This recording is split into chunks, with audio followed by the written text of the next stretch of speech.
Sejam bem-vindos a mais um podcast da 2A Consultoria Soluções na área de saúde. Hoje nós estamos aqui com uma convidada muito especial. Essa convidada é uma grande especialista aqui em hematologia e oncohematologia, mas eu já conversei com ela aqui antes, nos nossos bastidores, que a gente tem uma regra. Nosso convidado aqui sempre se apresenta, você pode ficar muito à vontade para se apresentar. Por gentileza, doutora. Me chamo Luciana Conte, sou hematologista, também tenho formação em transplante de medula, sou mãe de 2, uma menina de 11 e um menino de 7, e acho que é isso. Muito bom, vamos falar um pouquinho então da sua trajetória profissional, doutora. Por gentileza, por que você escolheu a hematologia? O que fez o seu coração ficar quentinho com essa especialidade? Então, não foi uma escolha fácil, né? Eu me formei, eu era muito nova, tinha 23 anos, e a gente já no último ano da faculdade escolhe a especialidade para poder prestar as provas para a residência que cabe aqui. E a hematologia foi uma escolha, assim, muito tentando encaixar tudo que eu gostava na medicina.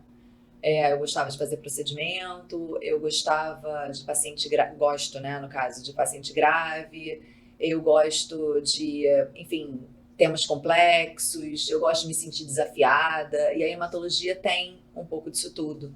É uma especialidade que conversa com todas as outras especialidades. Então, isso é uma coisa que eu acho muito sedutor na hematologia. Entendi. A sua jornada de medicina, você começou pela UFRJ até oncologia, até o estudo da oncohematologia. Pode falar um pouquinho da gente, como é que foi essa jornada?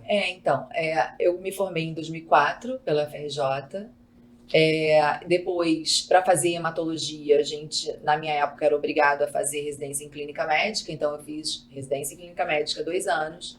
Depois eu prestei prova para hematologia, fiz 2 anos de hematologia no Pedro Ernesto, que é o hospital da UERJ. E, por fim, eu quis fazer transplante, então eu prestei mais uma prova, e aí eu fiz transplante de volta na UFRJ, no HU, que é o Hospital Universitário Clementino Fraga Filho, da UFRJ. Agora ainda tem uma novidade, estou me inscrevendo no mestrado, então resolvi voltar ao UFRJ para fazer o mestrado. Então, um projeto de 2025 e 2026 é fazer um mestrado. O mestrado, para mim, é novidade. O mestrado tem o objetivo, doutora, que é lecionar, que é dar aula, realmente? Então, eu gosto de dar aula, eu dou aula para a indústria, eu já dei aula em alguns congressos, enfim, eu gosto. Então, cheguei a pesquisar algumas faculdades e algumas o pré-requisito é o mestrado. E não só por isso, eu acho que o mestrado vai agregar valor, né? Enfim, a minha formação, acho importante, e tem esses dois principais motivadores. Vamos falar um pouquinho mais de hematologia. O que a doutora pensa que o paciente deveria saber sobre hematologia? Então, é difícil dizer o que ele deveria saber, mas é interessante essa pergunta porque com uma certa recorrência eu escuto às vezes umas perguntas no consultório. Ai, doutora, como é que está a minha glicose? Ai, doutora, como é que está determinada questão no exame de sangue? E aí eu falo, olha, você precisa de um endocrinologista, você precisa de um outro especialista, e eu acho interessante que a pessoa sempre me indaga, mas não está no sangue? Né? E assim, não é porque a glicose está no sangue, os hormônios circulam no sangue, os eletrólitos circulam no sangue, que todos fazem parte de uma mesma especialidade. A hematologia, ela é uma especialidade que cuida do sangue, mas das doenças relacionadas ao sangue, doenças relacionadas ao sistema linfo-hematopoético, né? Doenças relacionadas às células que compõem o sangue. Né? Então, pode ser uma doença primariamente da medula óssea, leucemia, outras tantas, pode ser doença do sistema linfático, que são os linfomas, que é o sistema linfático é o sistema imune, mas não necessariamente de tudo aquilo que circula no sangue. Então é interessante porque às vezes vem essa dúvida. E fazendo um gancho com esses sintomas e com a especialidade da hematologia, quais são os sinais de alerta que a doutora identifica que uma pessoa deve sim procurar um hematologista e não uma outra especialidade? Então, Hugo, é muito difícil ter uma demanda espontânea para o hematologista. né? Geralmente os pacientes são encaminhados por outros médicos. É raro o paciente ter esse alerta e achar que ele deve ir primeiro no hematologista. Não é normalmente o caminho que acontece. Mas, assim, pensando que é uma especialidade, como eu falei no início, que abrange todas as outras especialidades, é muito diverso a gama de sintomas, de sinais que podem apresentar, vai desde algumas lesões de pele, podem ser doenças hematológicas, alterações renais, algumas são causadas por doenças hematológicas. Se a gente for pensar basicamente em sintomas relacionados a alterações do sangue, a gente vai pensar nos 3 principais componentes, a série vermelha, a série branca e a plaqueta. Então, a série vermelha está relacionada à anemia, e os sintomas relacionados à anemia são cansaço, palidez, vontade de querer, sonolência, né? Vontade de querer dormir, coração acelera quando vai fazer exercícios muito leves, às vezes uma caminhada, tomar um banho. Então, são sintomas de anemia, mas não só de anemia, né? Sintomas relacionados à série branca, às vezes o paciente tem infecção de repetição, que a série branca está responsável pelo sistema de defesa. Relacionados às plaquetas, pode ter sangramento, às vezes pode fazer trombose. Então, assim, isso eu estou sendo muito restrita. Existe uma gama enorme de alterações e de sintomas que vão se entrelaçar com outras especialidades. Entendi. E falando então, já que tem colegas seus de outras especialidades que acabam encaminhando o paciente para o hematologista, tem alguma outra especialidade afim que faz essa conexão com o hematologista, que faz essa identificação? Tem várias, na verdade. Assim, agora de pronto eu vou lembrar do nefrologista, né? Algumas alterações renais precisam ser avaliadas pelo hematologista, então geralmente ele encaminha.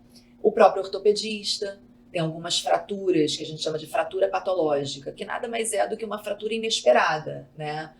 Um exemplo clássico de fratura patológica é uma pessoa que recebe um abraço apertado e fratura uma costela. Não é normal você fraturar uma costela, né? Então, assim, isso acende aí uma sirene. Então, normalmente busca o ortopedista por ter sido uma fratura, mas o ortopedista, sabendo disso, ele já vai sinalizar que precisa fazer uma avaliação com o hematologista. Que mais? Às vezes, até mesmo um alergista, um paciente que tem muita queixa respiratória, alérgica, vai um alergista, quando ele vai ver o exame de sangue, ele vê que tem um componente do sangue que está muito alto, que pode estar relacionado à alergia? Pode, mas está alto demais, então aquilo já acende uma luzinha vermelha e aí o alergista encaminha para o hematologista para avaliar.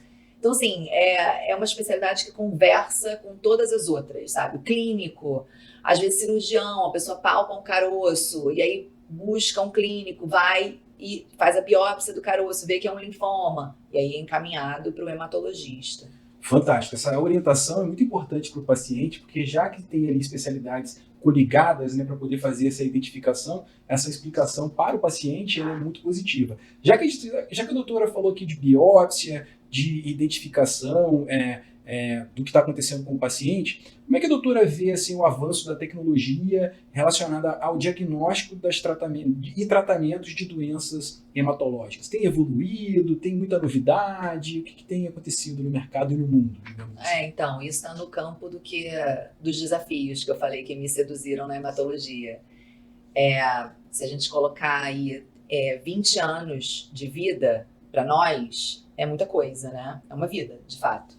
Mas para a medicina é muito pouco. E em 20 anos, desde quando eu me formei até agora, a hematologia evoluiu de uma forma que hoje a gente trata completamente diferente determinadas doenças do que tratava quando eu me formei. Então, assim, formas de tratamento que eu aprendi na residência, hoje já não fazemos mais. É uma forma muito mais evoluída. Opções de tratamento, tecnologias para tratamento, né? Então, assim, essa tecnologia da terapia celular, que muito se comenta, é uma tecnologia fantástica, né? Você pega o sistema imunológico do paciente e você coloca ele para trabalhar a favor do tratamento, né? Então, assim, é de um refinamento muito legal, e isso com um perfil de toxicidade muito favorável, podendo tratar pacientes muito mais idosos, que com transplante, por exemplo, a gente não conseguiria tratar, ele seria excluído do transplante pela intensidade do tratamento, pela toxicidade. Então, assim, o avanço da hematologia é fantástico em termos de tratamento. Em termos de diagnóstico, também evoluiu muito. Hoje a gente tem técnicas de biologia molecular, de sequenciamento de DNA, que a gente consegue identificar marcadores de mau prognóstico, de bom prognóstico. Um exemplo disso é a leucemia. Quando eu fazia residência, a gente aprendeu um tipo de classificar as leucemias agudas. Hoje em dia, é uma forma extremamente complexa, que leva em consideração todas essas alterações moleculares, tudo isso. Então, assim, mudou drasticamente, né? Pacientes que antes eram tidos como bom prognóstico, hoje a gente já sabe, dentro desse grupo, quem de fato é bom prognóstico e quem não é bom prognóstico. E também para o mau prognóstico. Tirando a biologia molecular, também teve evolução na imagem, né? Então, a gente tem hoje o PET-CT. O PET-CT não existia, era tomografia. E lá atrás, em 1980, era muitas vezes no linfoma de Hodgkin, por exemplo, o estadiamento era feito cirurgicamente, né? Então, assim, hoje, com o PET, ele já evoluiu, assim, tanto em relação à tomografia, que a gente, às vezes, pela tomografia, tem um estadiamento mais avançado.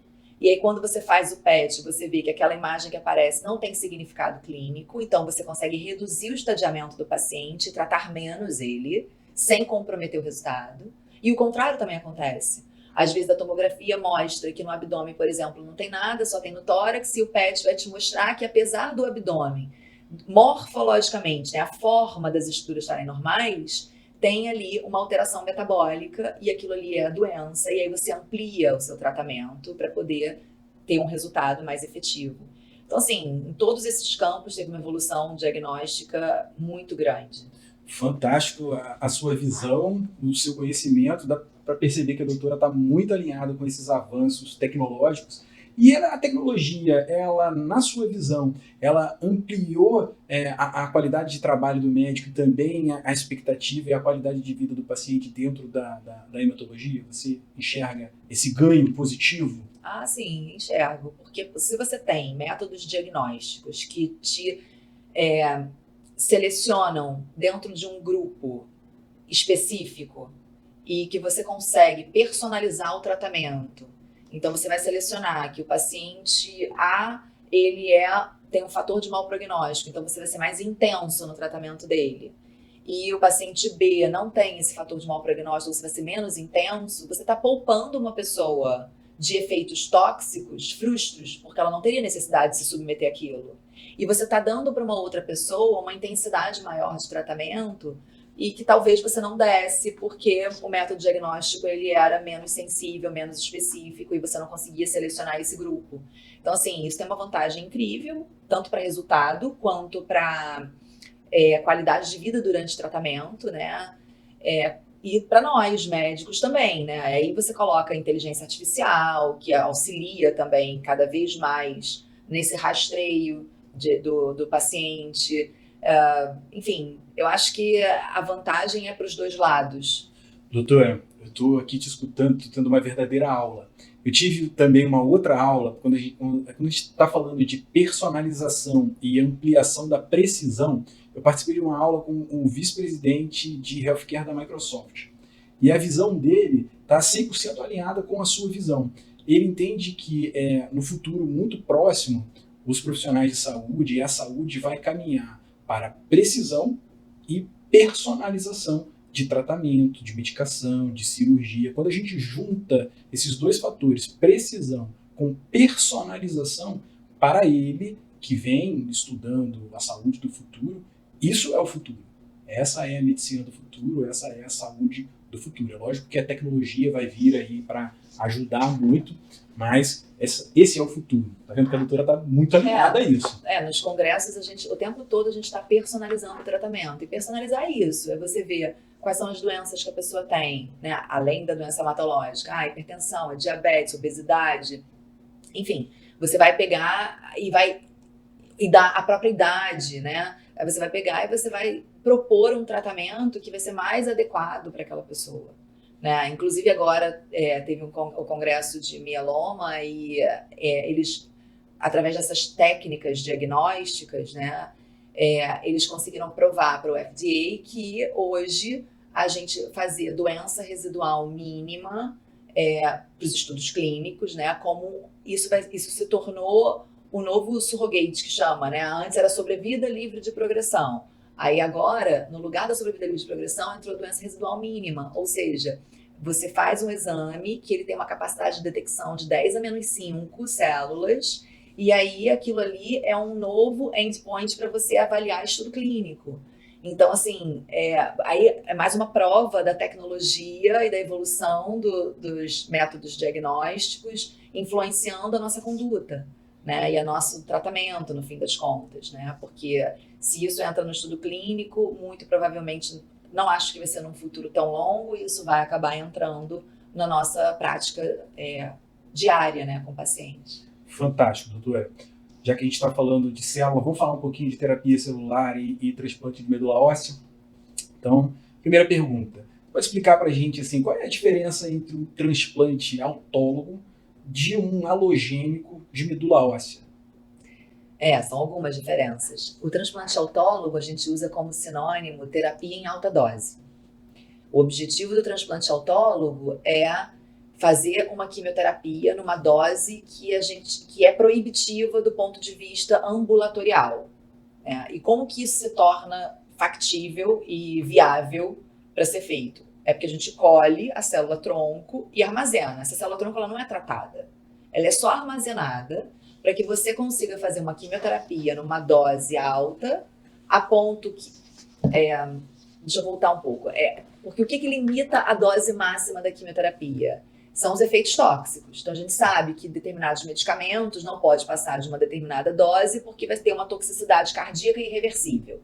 Outro medicamento, você não pode passar de uma determinada dose porque você vai ter uma toxicidade na medula óssea, na célula tronco da medula óssea irreversível. O paciente não vai produzir mais as células do sangue, por exemplo. E por aí vai. Então, isso define as doses convencionais, que são as doses que a gente faz ambulatorialmente.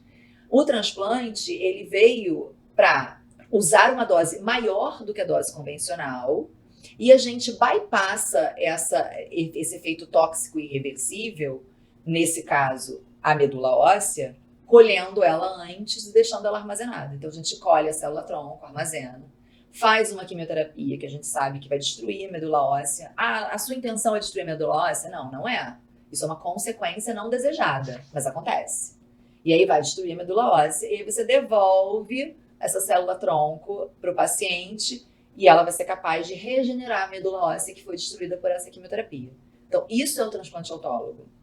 E aí, por que então fazer esse transplante? Porque a gente sabe que algumas doenças, para aprofundar a resposta, e algumas outras, para ter uma segunda chance de cura, a quimioterapia em alta dose é o caminho. Ok, então, o transplante alogênico. O transplante alogênico é um outro racional. O transplante alogênico, você vai substituir a medula óssea do paciente. Então, normalmente, no transplante alogênico, a doença ela tem origem na medula óssea.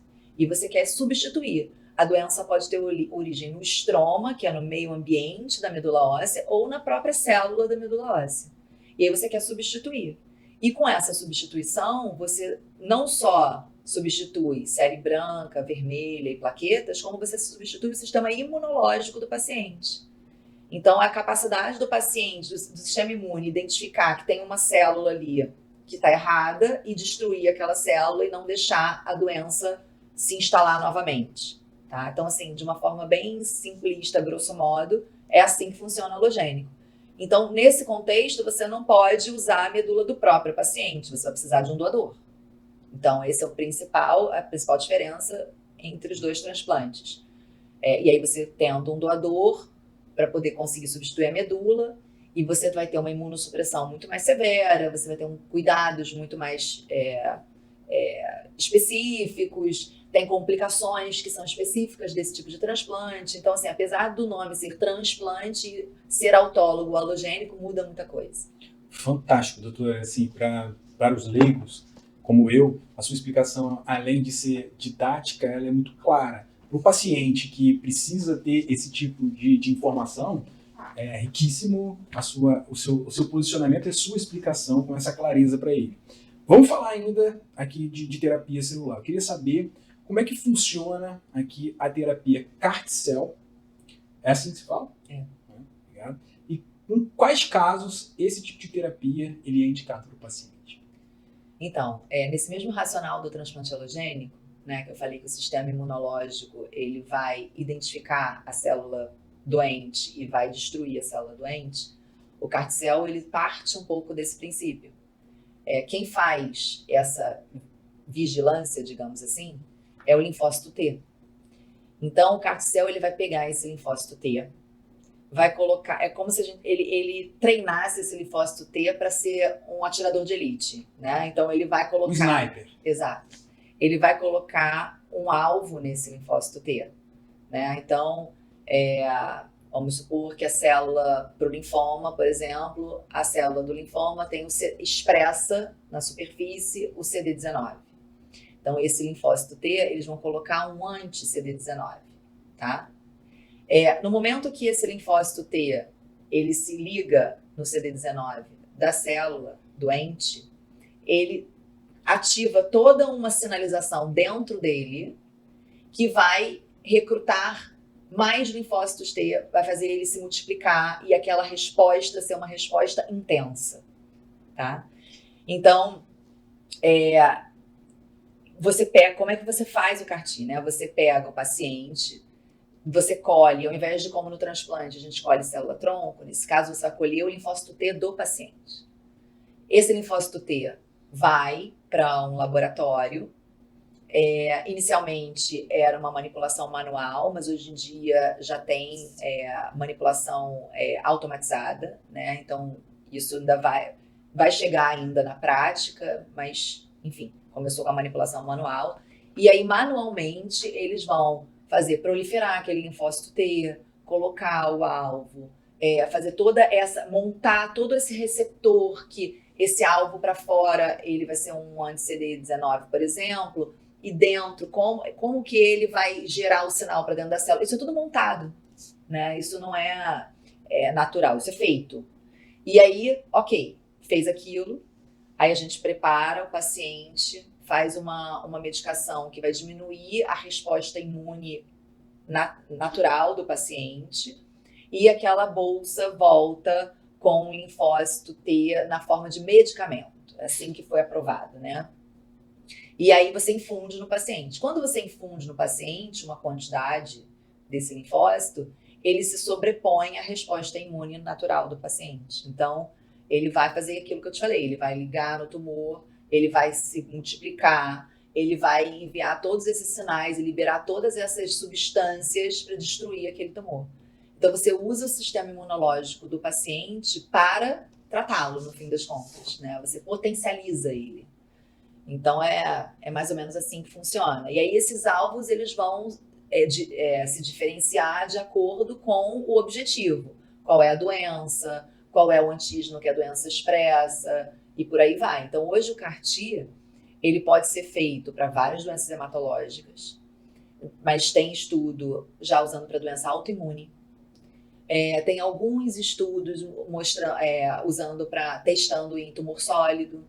Então, assim, é uma terapia que está bem promissora e pode ser que chegue para outras especialidades. Fantástico, doutora. Nossa, realmente.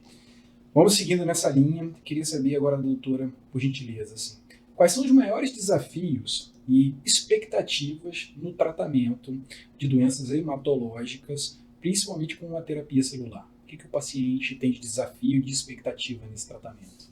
Então, a terapia celular, a principal desafio é o custo.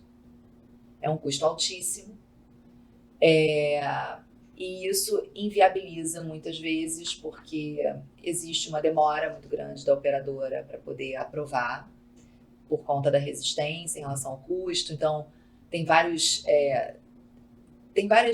tentativas de negativa para o tratamento, apesar da gente saber que, por ser um medicamento venoso, teoricamente, não tem que estar em rol, não tem que estar em nada disso, mas a gente entende que esse é a principal barreira. Tirando essa barreira, né, é uma terapia que ela não é uma terapia difícil de ser feita. Envolve toda uma logística, isso sim é trabalhoso, mas eu digo, para o paciente não é muito tóxico. Tem, óbvio, suas complicações. Eu tenho até medo de falar assim, das pessoas acharem que, então é muito fácil. Não é isso, mas assim, diante de um transplante halogênico, diante de outros tratamentos, né, que são extremamente imunossupressores, é uma terapia nova, então assim, a gente acaba descobrindo também muitas coisas ao longo do tempo, né? Mas ela não foge muito ao que a gente trata no dia a dia da hematologia. Então, assim, é uma oportunidade de tratamento para aqueles pacientes que não têm condição clínica de ir para um transplante, mas tem essa barreira. Uma forma de bypassar essa barreira é justamente essa automação, né, da manufatura dessa célula, é uma forma. A outra forma são parcerias que a Fiocruz está fazendo com o INCA, que outros, né, laboratórios fazem com universidades, laboratórios internos de universidades, para poder justamente produzir o CAR-T, que a gente chama in-house, que é dentro de casa, né, e isso diminuir o custo. Mas assim, para mim a principal barreira, de fato, é o custo. Você é médico ou gestor de uma empresa de saúde? A 2A Consultoria pode transformar seu negócio. Somos especializados na saúde e oferecemos estratégias inovadoras para hospitais, clínicas e consultórios. Além disso, ajudamos médicos a construir autoridade no mundo digital. Potencialize sua presença com a 2A Consultoria. Agende gratuitamente uma reunião estratégica de 20 minutos conosco. Ganhe mais tempo e melhores resultados. Muito bom.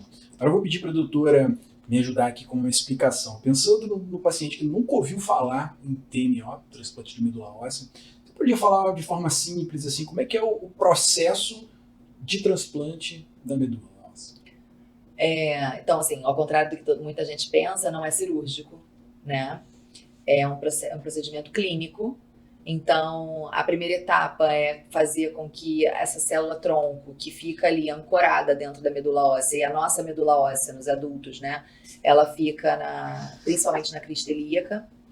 Então, essa célula não é uma célula que circula no sangue da veia, que a gente colhe ali no laboratório, mas a gente precisa fazer com que ela circule ali para poder colher. Então, a gente usa uma medicação. E aí essa medicação é feita por 4 dias inicialmente. No 4º dia, a gente colhe um sangue para ver quanto que a gente conseguiu mobilizar dessa célula, ou seja, tirar ela de dentro da medula óssea e jogar ela no sangue das veias. E aí a gente já se mobilizou bem, a gente já vai para uma segunda etapa, que é a etapa da coleta. E aí a coleta é feita por uma máquina muito semelhante a uma máquina de hemodiálise.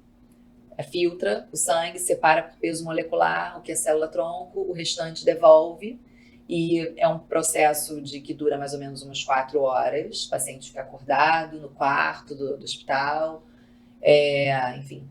E essa coleta ela pode ser repetida até 3 vezes, então vai um dia, aquela bolsinha vai para o laboratório avisa, olha, colhemos tantas células. Pode ser que na primeira coleta você já atinja o seu alvo terapêutico e aí, ok, encerrou essa fase. Ou então, precisa complementar e no dia seguinte colhe de novo. E isso pode ser fazer até 3 vezes.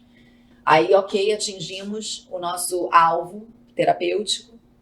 E então a gente vai para uma outra fase, que é a fase do condicionamento. Condicionamento nada mais é do que você preparar o paciente com a quimioterapia em alta dose. É o tratamento propriamente dito, né? Então, você vai fazer 6 dias de quimioterapia, cada dia uma medicação, enfim, 6 dias para uma determinada doença, 2 dias para uma outra doença, depende muito de qual é a doença, você vai escolher o condicionamento. E aí faz essa quimioterapia, terminou, 24 horas depois do término, aproximadamente 24 a 48 horas, tem gente que dá um dia de descanso, tem gente que não, vai fazer a infusão daquela célula-tronco que colheu. Aí infunde como se fosse uma medicação, como se fosse uma transfusão de sangue. Terminou a infusão, aí demora mais ou menos uns 15 dias para essa célula-tronco novamente encontrar ali a medula óssea, se fixar e começar a produzir novamente as células do sangue. E aí esses 15 dias também são os 15 dias que vai ter toxicidade ao tratamento e a gente vai ali manejando, isso tudo é feito internado, né? Então a gente vai manejando ali os efeitos adversos e dando o maior conforto possível para que esse processo seja o menos desconfortável possível para o paciente. E aí, mais ou menos, quando a medula começa a pegar, que é quando começa a produzir células do sangue, coincide com a redução da toxicidade e o paciente começa a se sentir melhor. E a gente vê isso através do exame de sangue, que aí não precisa mais transfundir, a plaqueta começa a subir, a série branca começa a subir, e a série vermelha também. E aí a gente já prepara o paciente para uma alta. Então, assim, esse processo inteiro dá, em média, 28 dias de internação. Belas explicações, doutora. Principalmente... Mas isso foi do transplante autólogo, né? O alogênico tem algumas particularidades. Mas assim, nem acho que vale a pena a gente entrar nessas particularidades do alogênico, porque são muito individuais e aí são pequenos ajustes que a gente faz com cada paciente. Tudo bem, vamos seguir então falando um pouquinho de tratamento e expectativa dos pacientes. Queria saber, doutora, você hoje desenvolve um plano de tratamento personalizado para cada paciente? Você pode falar um pouquinho disso? Eu acho que assim, não sou eu que desenvolvo, né? Assim, existe uma tendência muito grande de cada vez mais a gente personalizar o tratamento, como eu te falei, né? Na hematologia hoje, assim, ainda bem a gente tem várias opções, em algumas doenças não, ainda é muito restrito, é só aquilo, não tem muito o que escolher, mas em várias outras a gente tem várias opções, e aí a gente vai vendo aquilo que se encaixa mais para aquele perfil de paciente. É jovem, é idoso, quais são as doenças que ele tem concomitantes, né, que a gente chama de comorbidades, qual é a expectativa desse paciente, enfim. E aí você vai, né, ajustando isso tudo, e eu me preocupo muito com isso. Eu acho isso importante. Me incomoda um pouco essas coisas de protocolo, sabe? E eu entendo que para instituições verticalizadas, para grandes grupos, é bom ter uma padronização, mas eu acho que assim,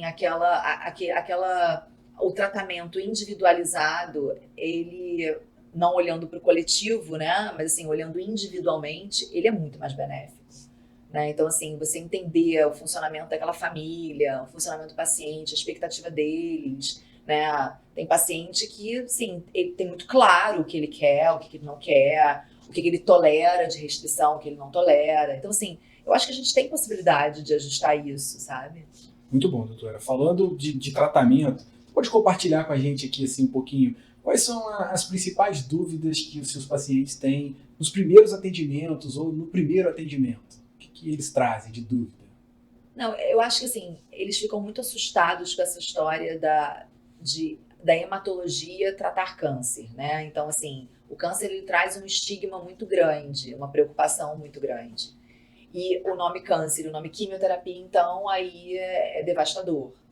Mas, assim, muitas doenças hematológicas não são tratadas com quimioterapia, né? Então, assim, quimioterapia é uma classe de medicamentos. Você não pode pegar que o vizinho fez um tratamento de intestino, de câncer de intestino, ou de qualquer outro tipo de câncer, ele usou uma quimioterapia e ele ficou muito mal, então a minha doença vai ter... Não é assim.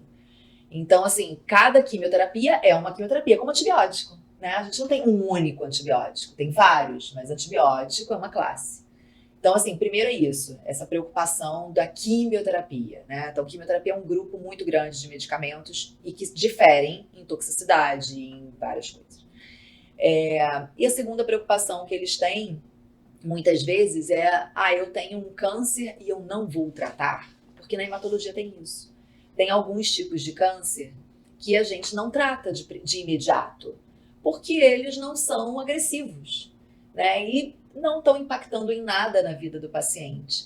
Então, às vezes, assim, eu perco mais tempo explicando para aquele paciente que não vale a pena tratar e que não é porque ele está terminal e que eu perdi as esperanças, pelo contrário, é porque a gente não vai dar um tiro de canhão numa formiguinha. E aí eu perco mais tempo explicando isso, porque administrar a ansiedade do eu tenho um diagnóstico oncológico e eu não vou tratar é muito grande para algumas pessoas. Eu perco mais tempo do que às vezes falando que ele vai precisar fazer uma quimioterapia. E às vezes é interessante, porque eu inclusive às vezes perco o paciente, porque ele vai encontrar alguém que ceda a ansiedade e vai tratar, sabe? Existem, e são perfis diferentes, né? Assim como muitas vezes você vai consultar mais de um médico sobre um tema, um vai ter uma opinião, o outro vai ter outra. Então a hematologia às vezes permite isso, você ter opinião, ter opções diferentes. Então, assim, mas eu falo, hoje eu ainda falo, olha, a minha função aqui é não entrar na sua ansiedade. Eu preciso ser o seu bom senso, eu preciso ser o seu freio. Eu não vou estar te oferecendo benefício te tratando nesse momento. Então, assim, e muitos pacientes entendem, mas assim, isso é uma angústia que muitos trazem. Mas assim, isso vai variar também de acordo com a doença e, enfim, de acordo com a personalidade da pessoa. Fica muito claro aqui no seu posicionamento a sua consciência e a sua ética, né, com relação a essa evolução com o paciente. Queria saber da doutora aqui, assim, existe alguma maneira do paciente se preparar melhor ou se preparar para um tratamento hematológico? Aí é uma opinião pessoal minha, muito mais até do que profissional. Eu acho que assim, a gente não controla quase nada nessa vida. Eu arriscaria dizer nada. E então eu acho que assim, tem duas coisas que eu faço para mim, porque eu acredito, que é cuidar da saúde mental e cuidar do meu corpo, no sentido de fazer atividade física, comer bem, ter qualidade, né? Porque é o que a gente pode controlar, porque a gente não sabe o que vai acontecer. E se fizer um diagnóstico de uma doença oncológica, se você tem uma boa saúde mental, se você tem uma boa saúde orgânica, é a forma que você tem para passar por esse furacão da melhor forma possível. Então, assim, não tem nada preventivo para doença hematológica. É diferente de câncer de colo de útero, de câncer de mama, que a gente tem toda uma política de acompanhamento anual para diagnóstico precoce. A gente sabe que obesidade aumenta risco de câncer de mama. A gente tem isso, mas doença hematológica a gente não tem ainda essa política e esse entendimento do que causa.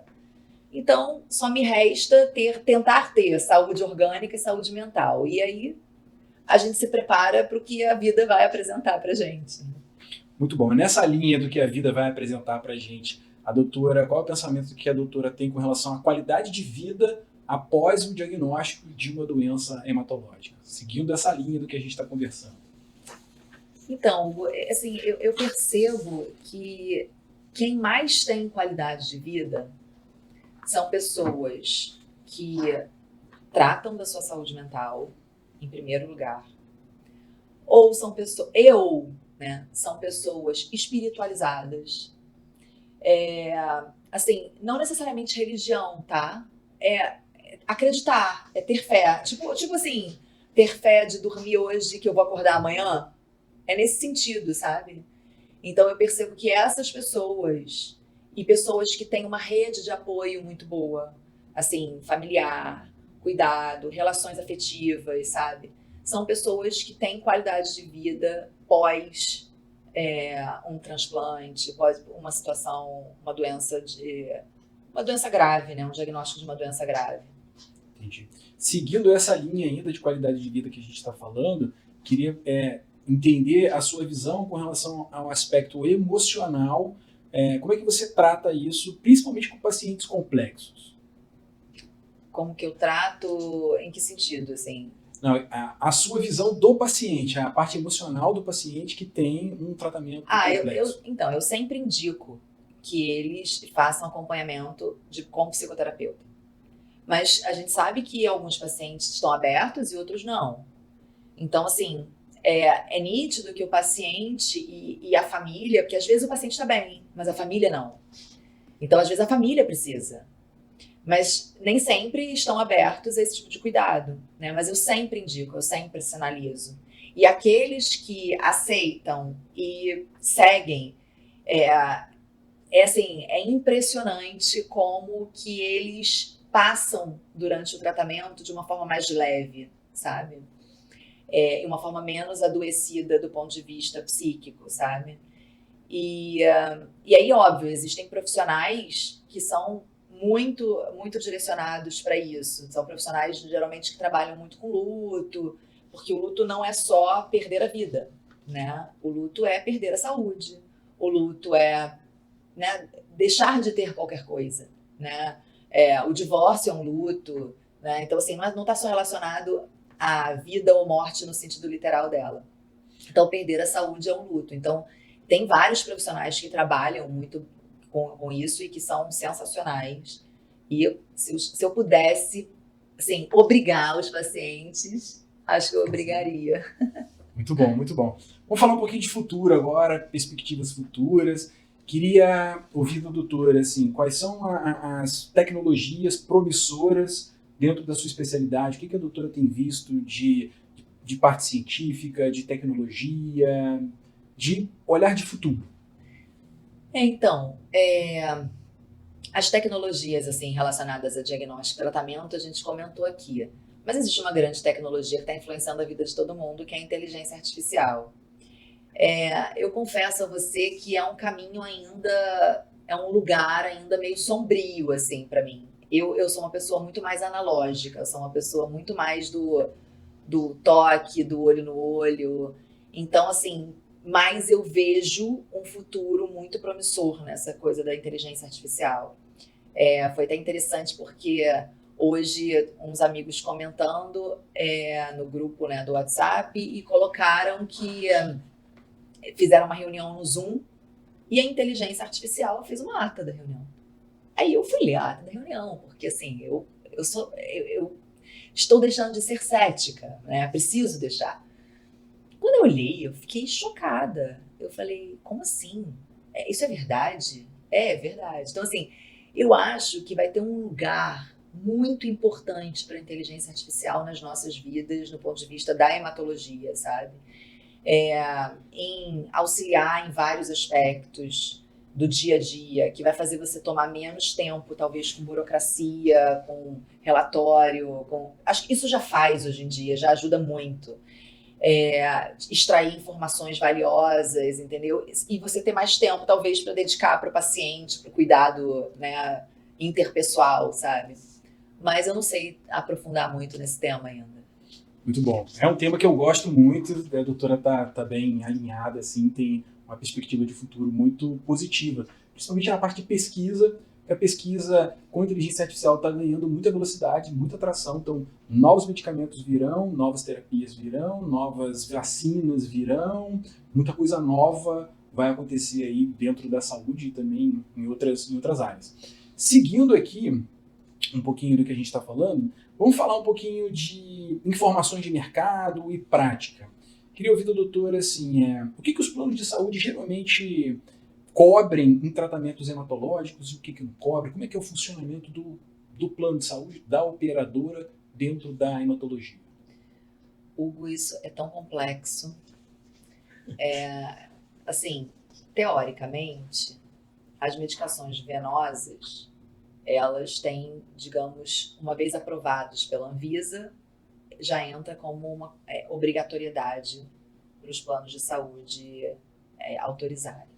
Mas as coisas não são tão lineares assim. E dentro dos planos de saúde ainda existem subdivisões em termos de, como é que eu vou te dizer, níveis, né? E que cada um trabalha de uma forma. Então, assim, eu não vou conseguir te responder essa pergunta com uma resposta, assim, de uma frase, sabe? Então, eu tenho até receio de falar, porque uma coisa que eu fale aqui pode não se aplicar para todo mundo. Então, a gente tem que olhar caso a caso, sabe? Muito bom. Então, vamos tentar dar uma orientação para os pacientes. Como é que os pacientes eles podem se informar de maneira oficial para entender um pouco mais dessa relação de operadora e principalmente o transplante de medula óssea ou as terapias celulares? Qual o caminho que ele tem que seguir? Ele tem que ir a um hematologista que faça transplante de medula e terapia celular. E aí, o hematologista é que solicita autorização para o convênio. E aí, o trabalho é em conjunto. Na hora que solicita autorização para o convênio, vai vir uma resposta e a gente trabalha de acordo com essa resposta. Mas, assim, teoricamente, todos os convênios, eles têm que ter cobertura para essas terapias, né? Então, assim, é isso, é procurar um hematologista que seja recomendado, que tenha essa formação e que vai primeiro avaliar o paciente, até para ver se ele de fato tem indicação, né? Eu faço muito essa dobradinha com quem me encaminha, porque assim, às vezes eu recebo paciente para transplantar ou para terapia celular, que não é meu paciente, é paciente de um outro hematologista, mas que não faz isso. Então assim, o meu cliente não é só o paciente, é o médico dele também, entendeu? Então assim, a gente discute o caso e vai ver, tem indicação, não tem indicação, o que você acha para esse paciente? Poxa, mas ele tem fator esse fator de mau prognóstico. Aí conversa com o paciente. Às vezes, a gente faz uma consulta, eu, o médico do paciente e o paciente, entendeu? E a gente conversa e discute, enfim.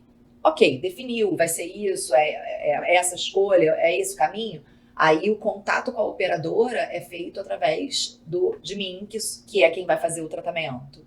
E aí, de acordo com cada paciente, que a gente vai desenrolando e seguindo o melhor caminho. Muito bom. Doutora, a gente está caminhando aqui para o final do nosso podcast. No final tem sempre uma surpresa. Ai, meu Deus. Essa surpresa, mas é uma surpresa gostosa.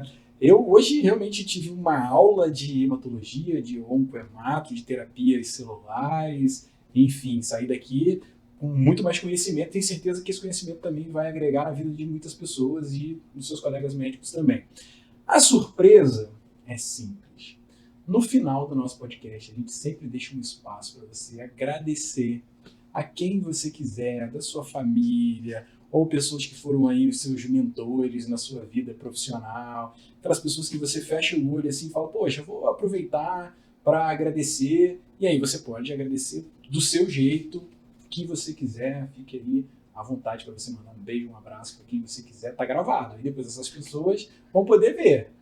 É difícil falar em nomes, Hugo, porque tem tanta gente que influenciou a minha vida, que influencia até hoje. E aí eu fico com receio de deixar alguém de fora. Eu também acho complicado, mas... Mas sem dúvida, sim, as pessoas hoje mais importantes para mim são a minha família. Eu acho que assim, os meus filhos me fizeram querer buscar ser uma pessoa melhor. E essa é uma busca constante, né? A gente não vai acertar sempre, mas eu acho que buscar ser uma pessoa melhor, genuinamente falando, é fantástico. E isso eu tenho muito a agradecer a eles. Eles não têm noção do quanto que eles me tornaram uma pessoa melhor. Então, assim, sem dúvida nenhuma, se eu tiver que escolher 2 nominhos, são os 2. Muito bom, dá uma energia muito boa, né? E é legal que depois eles vão poder assistir a mamãe deles falando deles aqui na internet. Eles adoram, tá? Você vai mostrar, olha a mamãe aqui no YouTube, olha a mamãe aqui no Instagram. Eles adoram. Doutora, muito obrigado aqui pelas suas explicações. A sua especialidade é uma especialidade belíssima que navega por caminhos da vida, né? E por famílias ali, levando as pessoas para mais qualidade de vida. Enfim, fantástico. Muito obrigado. Tem algum ponto que a doutora gostaria de trazer aqui que a gente tenha esquecido, que você gostaria de falar? Fica à vontade. Não me vem nada agora, não. Mas as pessoas também podem perguntar, Podem. né? Inclusive, isso pode gerar um segundo podcast, uma segunda legal, gravação. Porque às vezes aquilo que para mim não tem importância, para muita gente tem, né? E aí é legal saber o que as pessoas pensam. Sim, eles trazem as perguntas e essas perguntas já podem entrar na pauta da próxima gravação. É riquíssimo isso, que a gente acaba vendo o que está passando na cabeça de quem está assistindo a gente. Então, mais uma vez, muito, muito, muito obrigado por você topar vir aqui, estar conosco, participar do nosso projeto aqui da 2A Consultoria. É só o início de muitas frentes que a gente vem abrindo. Muito obrigado, de coração. É um prazer te receber aqui. Obrigada a você. Vamos encerrando, então, o nosso podcast da 2A Consultoria, soluções na área de saúde. Até a próxima. Você é médico ou gestor de uma empresa de saúde? A 2A Consultoria pode transformar seu negócio. Somos especializados na saúde e oferecemos estratégias inovadoras para hospitais, clínicas e consultórios. Além disso, ajudamos médicos a construir autoridade no mundo digital. Potencialize sua presença com a 2A Consultoria. Agende gratuitamente uma reunião estratégica de 20 minutos conosco. Ganhe mais tempo e melhores resultados.